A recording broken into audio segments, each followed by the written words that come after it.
This is part 1 in my series of turning a simple, boring rotisserie chicken into something delicious. This is a version of a Thai recipe called tom kha soup, except we're gonna pack it with protein and make it easy. The first step is to get your aromatics going in the pot. This means you're gonna dice up 2 big cloves of garlic, dice up some shallots, peel some of this ginger, and dice it up as well. The great thing about this recipe is you're just like roughly chopping up these aromatics. You don't need to worry too much about your knife skills because we are eventually gonna strain this, you'll see. We are going to use this lemongrass. You can find it in most grocery stores or go to the Asian grocery store, they'll have it. With lemongrass, you're just gonna remove that end right there, just chop those off. And then you're gonna peel off a few layers of the lemongrass. And now I have something that's more pliable. This smells so good.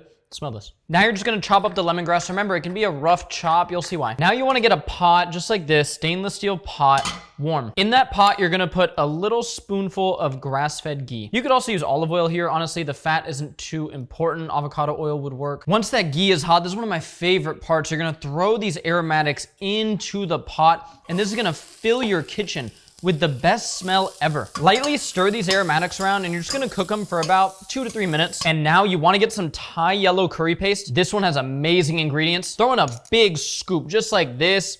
Get that into the pot.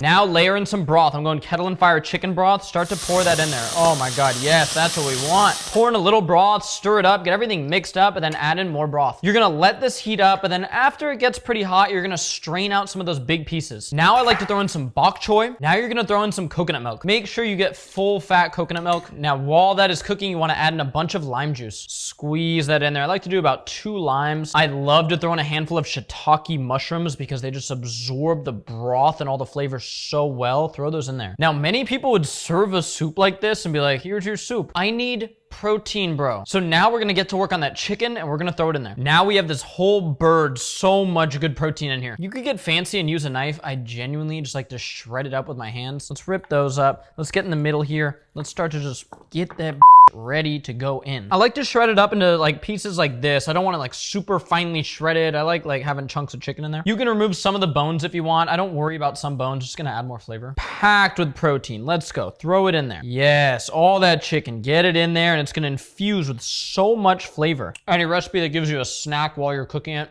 it's a good one. Once it's simmering like this, you're gonna turn the heat down to low and then add a few more things. A little bit of green onion. Cut off the ends, then chop it up and throw it in. Throw that green onion in there. Top with some fresh cilantro.